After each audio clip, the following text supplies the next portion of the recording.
Hi, I'm Olivia, and I go to Kennesaw State University, and this summer I was in the Harrison Lab. Our vascular mycorrhizal symbiosis is an ancient relationship between over 70% of flowering plants and fungi. In this relationship, the fungi inserts itself into the plant's root, where it formed a highly branched structure called an arbustule.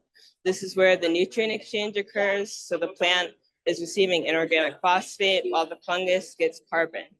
So this relationship is very important because we can potentially genetically alter plants so that they're better able to accommodate their fungal symbiote, which can reduce our over-reliance of phosphorus fertilizers, which can run off into water and create these algal blooms.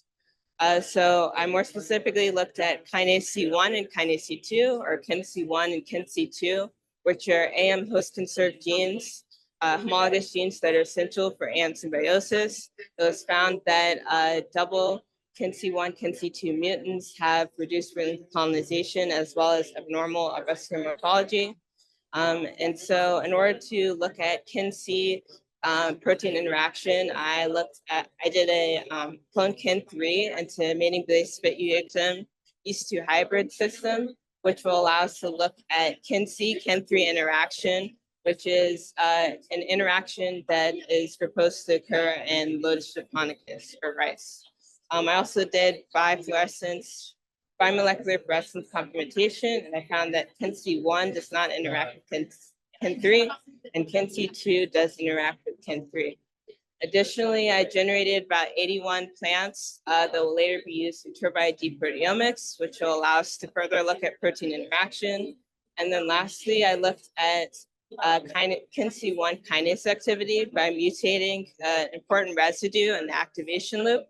And then we found that in these mutants that there is less root link colonization compared to the wild type, showing that this residue is important in AM symbiosis potentially.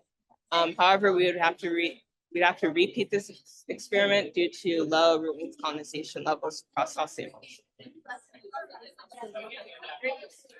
Thank you so much. This is super, super interesting. Really, really cool project.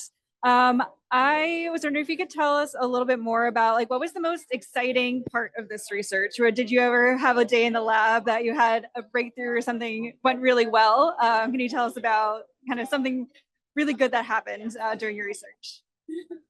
Hopefully there are many to choose from. Yeah, the thing that I enjoyed probably the most is microscopy. I just love getting a chance to look at the roots under the microscope and actually getting to see their vascules. I think that's really, yeah. Great. Thank you so much, Olivia. I really appreciate it. Great project. Thanks.